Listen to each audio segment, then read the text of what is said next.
आप सभी को मेरे YouTube channel smart super classes पर स्वागत है। आज हम पावर पढ़ेंगे। शक्ति। शक्ति होता क्या है? कार्य करने की दर शक्ति कहलाती है।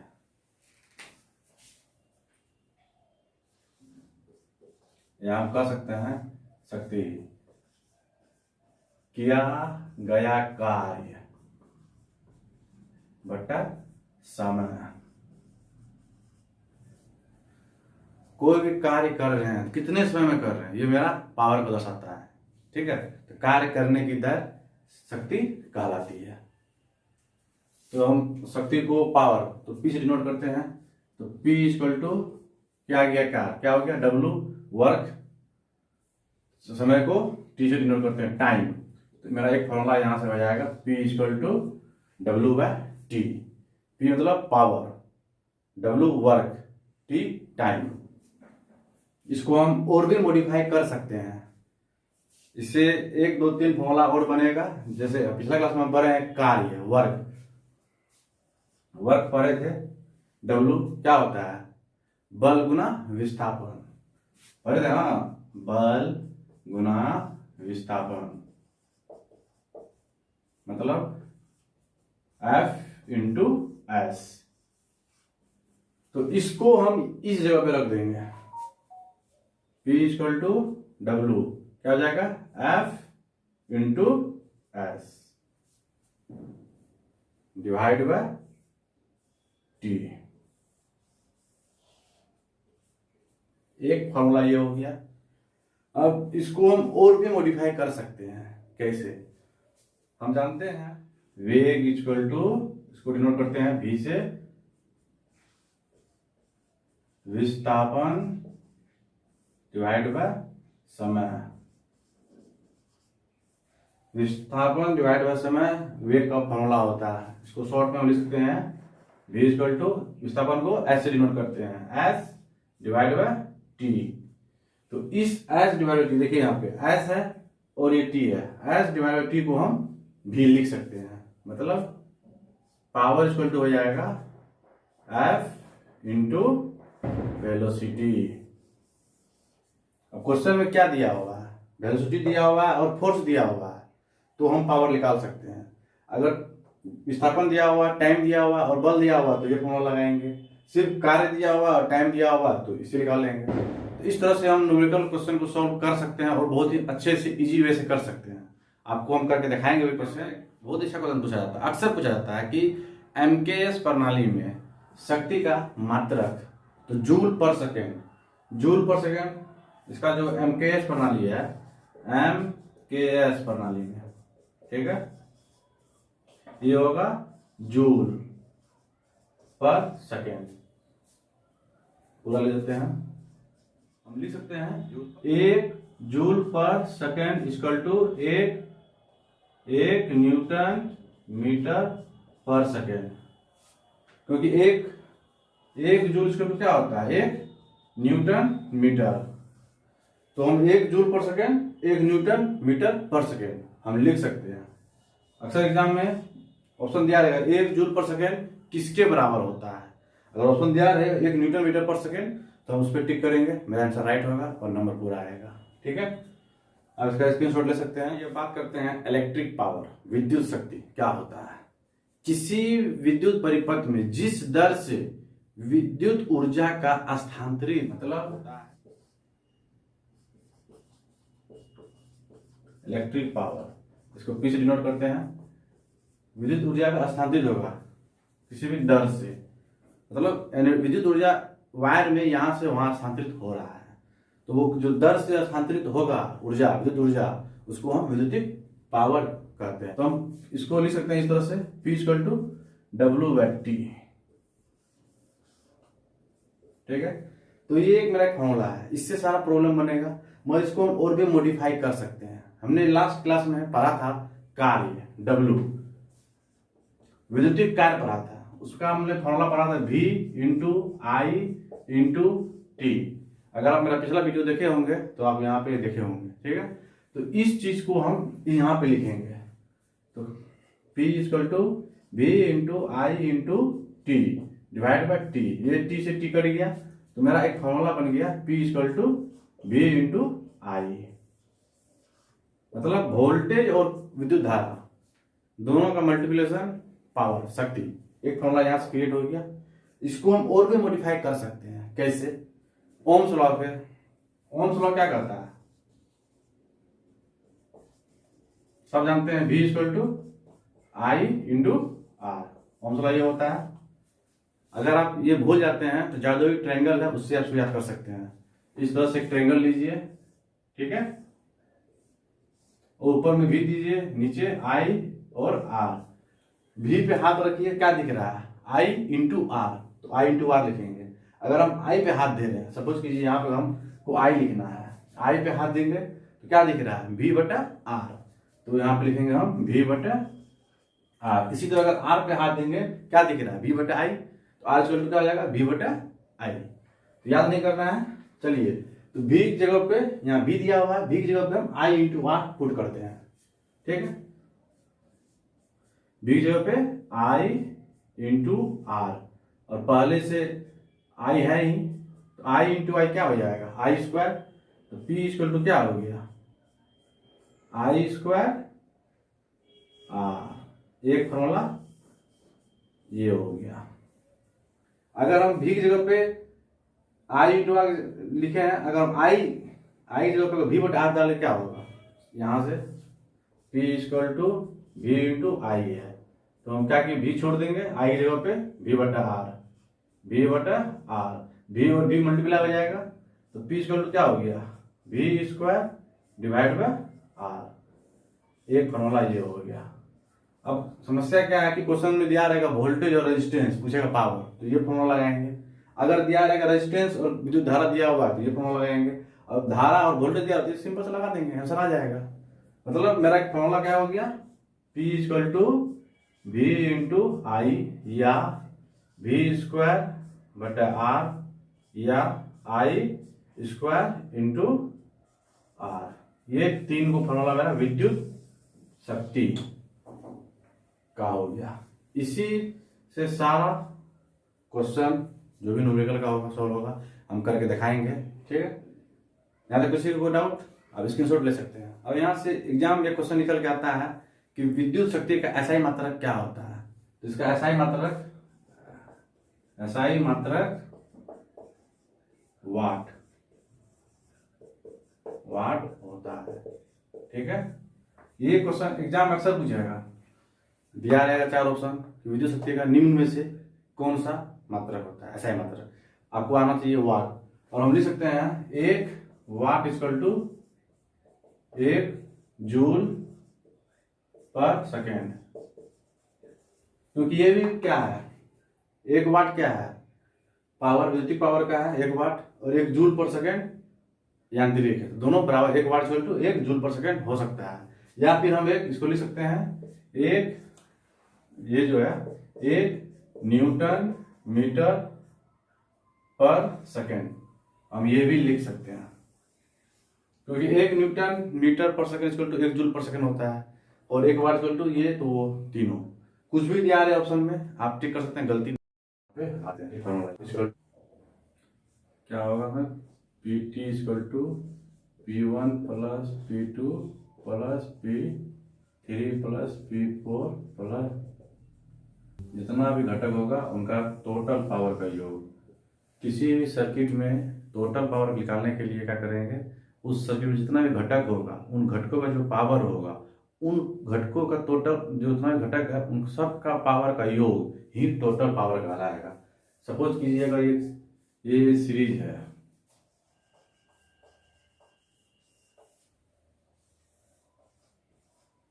ये सीरीज दिया हुआ, तो मान लीजिए इस घटक का पावर यहाँ पे P1 है, इस घटक का पावर यहाँ पे P2 है, इस घटक का पावर यहाँ पे P3 है।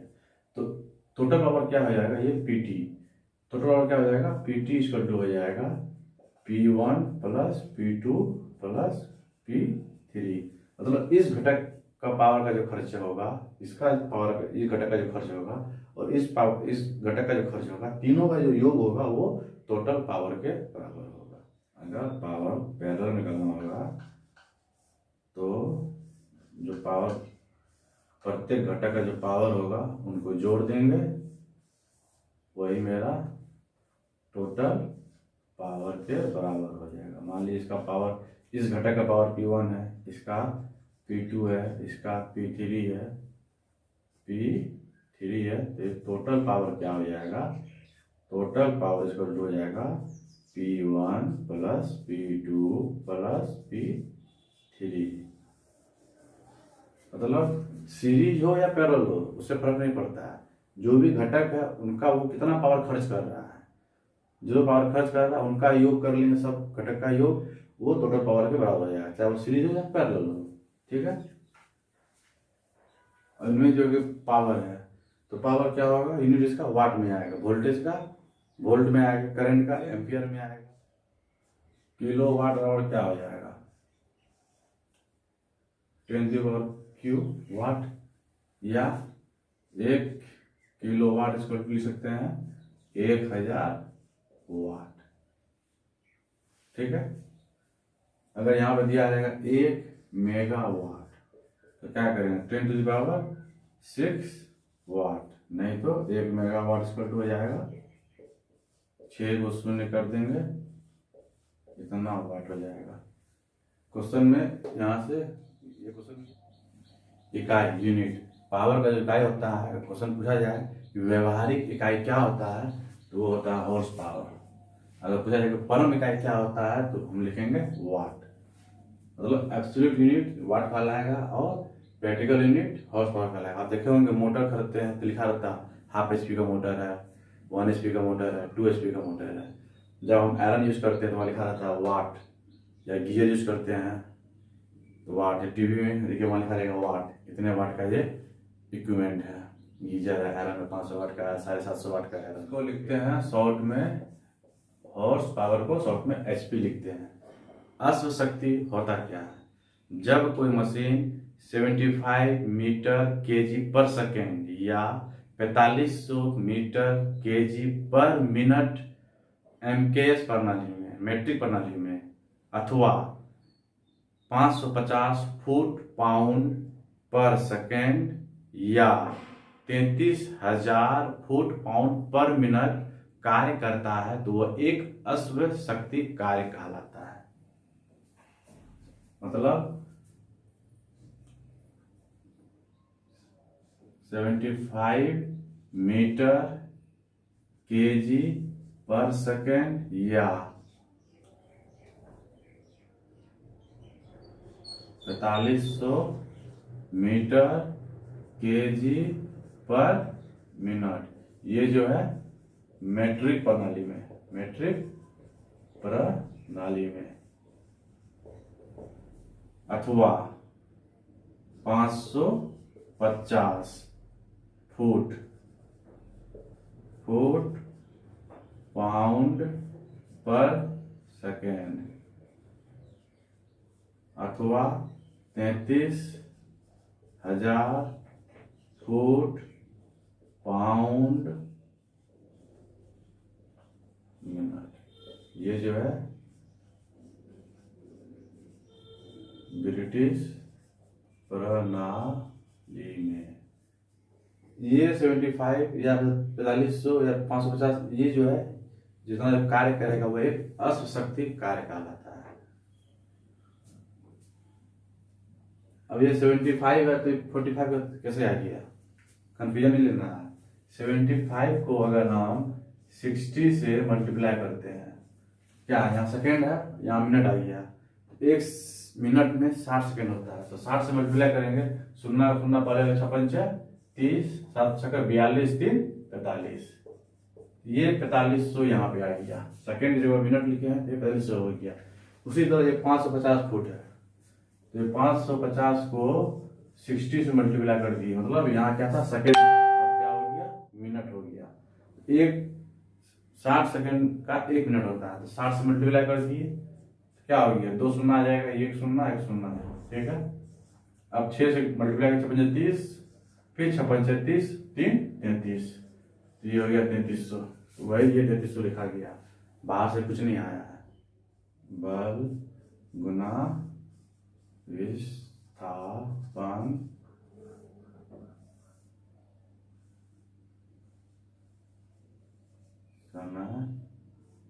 जाएगा सेकेंड में, सेकेंड में लिखेंगे तो यहाँ क्या क्या करेंगे 75 से मल्टीप्लाई करेंगे, 1 horsepower equal to,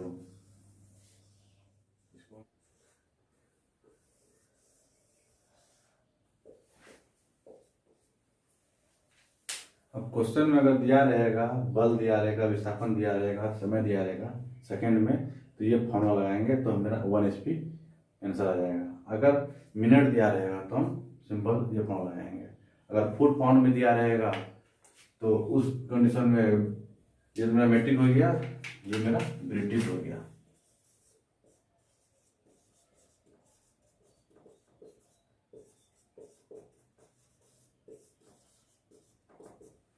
British प्रणाली में अगर बल, विस्थापन, समय और फुट पाउंड का दिया रहेगा उस तो 5 प्लस लगाएंगे तो मेरा 1 HP निकल जाएगा। मिनट दिया रहेगा तो ये फॉर्मूला लगाएंगे। इस फॉर्मूला से मेरा न्यूमेरिकल क्वेश्चन सॉल्व होगा। इसका आप स्क्रीनशॉट ले सकते हैं। वाट क्या होता है? जब कोई मशीन 1 जूल का कार्य प्रति सेकंड करती है तब यह 1 वाट कार्य कहलाता है। मतलब 1 watt equal to 1 joule per second या 1 न्यूटन मीटर पर सेकंड भी बोल सकते हैं, या नहीं तो हम 1 अर्ग पर second. 1 horsepower equal to 735.5 watt. ये कौन सी प्रणाली में आता है? ये आता है मेट्रिक प्रणाली में, ठीक है। फिर एक है 1 हॉर्स पावर इक्वल टू 746 वाट, ये हो जाएगा ब्रिटिश।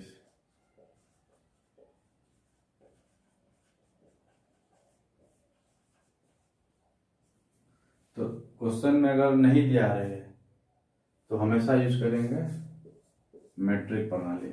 1 HP इक्वल टू 735.5 से मल्टीप्लाई कर देंगे तो कन्वर्ट हो जाएगा वाट में। तब उस जगह पे हम ये नहीं लेंगे।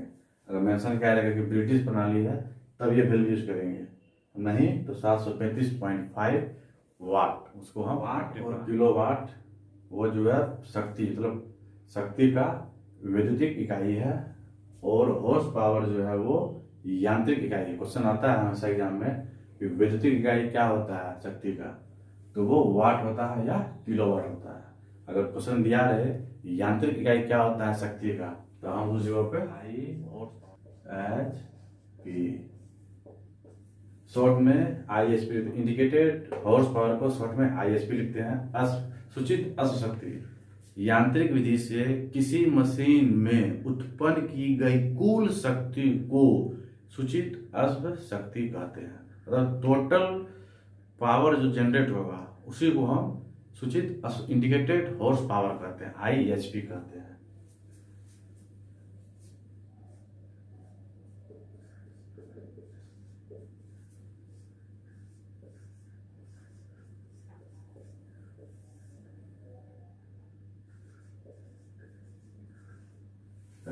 ये हो जाएगा मेट्रिक।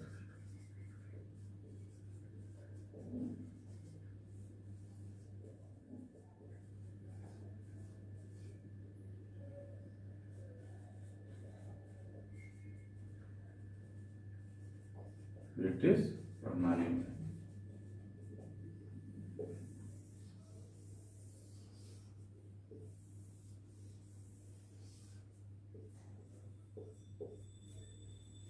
मैट्रिक में 4500 रहेगा और ब्रिटिश में 3300 रहेगा। आइए ISP PLAN प्लान 4500, ठीक है। P क्या हो गया? औसत दाब kg पर सेंटीमीटर स्क्वायर। ये जो साइड का जो यूनिट है ये इंपॉर्टेंट है। L जो है स्ट्रोक की लंबाई, जो स्ट्रोक जो है पिस्टन में जाएगा उसका जो लंबाई होगा वो मीटर में रहेगा। A सिलेंडर या पिस्टन, मान लीजिए ये सिलेंडर है, ये जो सिलेंडर है इसका जो क्षेत्रफल होगा या इसके अंदर जो पिस्टन जाएगा उसका क्षेत्रफल वो सेंटीमीटर स्क्वायर में होगा, वो हो गया एरिया। और N क्रैंक शेफ्ट का चक्कर प्रति मिनट, वो आरपीएम में आएगा। इसमें जो क्रैंक शेफ्ट अगर लगा रहेगा इस तरह से, वो जो क्रैंक शेफ्ट ऊपर जो जाएगा, जो उस क्रैंक शेफ्ट का जो चक्कर जो लगाएगा बार बार, तो वो आरपीएम में रहेगा। तो हमेशा हमको ये यूनिट, सेंटीमीटर और ये आरपीएम, ये सब सही डालेंगे तो मेरा आंसर आईएसपी निकल जाएगा। अगर ब्रिटिश में निकालना होगा तो पावर क्या हो जाएगा, औसत दाब पाउंड प्रति वर्ग इंच में आएगा। वो क्या आएगा, पाउंड प्रति इंच में, वर्ग इंच में, ठीक है। लंबाई आ जाएगा फीट में, और एरिया जो क्या आएगा, क्षेत्रफल इंच स्क्वायर में आएगा। क्रैंक शेफ्ट का चक्कर आरपीएम में आएगा। वो सब इसमें डाल देंगे तो 33,000 डालेंगे तो मेरा ये आईएसपी ब्रिटिश प्रणाली में मेरा सूचित नोट है। अगर इंजन जो है, इंजन 4 स्ट्रोक होगा, इंजन अगर 4 स्ट्रोक होगा तो क्रैंक शेफ्ट का जो आरपीएम है वो आधा हो जाएगा। मतलब आरपीएम जो है वो हाफ हो जाएगा। अगर इंजन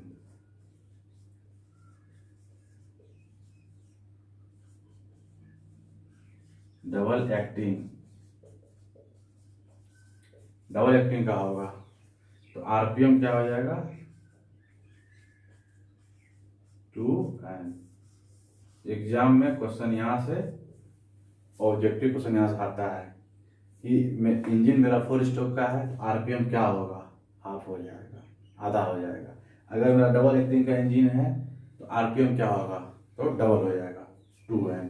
यहाँ से ये दो क्वेश्चन बहुत इंपॉर्टेंट, BHP से डिनोट करते हैं। ब्रेक हॉर्स पावर, ठीक है।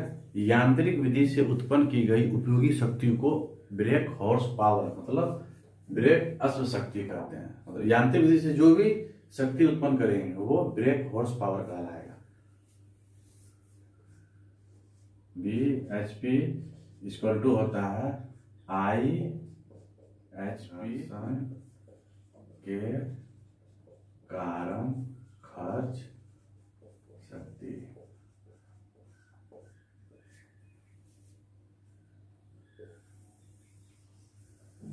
अगर BHP निकालना होगा तो IHP में घर्षण के कारण, जब मशीन चलता है तो घर्षण होता है, प्रतिरोध होता है, तो कुछ शक्ति वहां पे खर्च हो जाता है, फालतू में बर्बाद हो जाता है। उसको माइनस कर देंगे, जो रिमेनिंग शक्ति बचता है, जो बचेगा वो मेरा ब्रेक हॉर्स पावर कहलाता है। यांत्रिक विधि से उत्पन्न की गई उपयोगी, मतलब जो यूज में आ रहा है, ये यूज में आ रहा है, नहीं आ रहा, ये तो खत्म हो गया, घर्षण के कारण वेस्ट हो गया, बर्बाद हो गया, हम यूज नहीं कर रहे हैं, तो इसमें ये चला गया, बचा गया, जो बचा उपयोगी, जो हम यूज में ला रहे हैं उपयोगी शक्ति, तो वही मेरा ब्रेक हॉर्स पावर कहलाएगा। इसको ईटा से डिनोट करते हैं। यांत्रिक दक्षता, मैकेनिकल एफिशिएंसी, BHP तथा IHP के अनुपात को यांत्रिक दक्षता करते हैं या मैकेनिकल एफिशिएंसी करते हैं। मतलब ईटा इक्वल टू क्या हो जाएगा, BHP डिवाइड बाय IHP, ठीक है, IHP इंटू 100।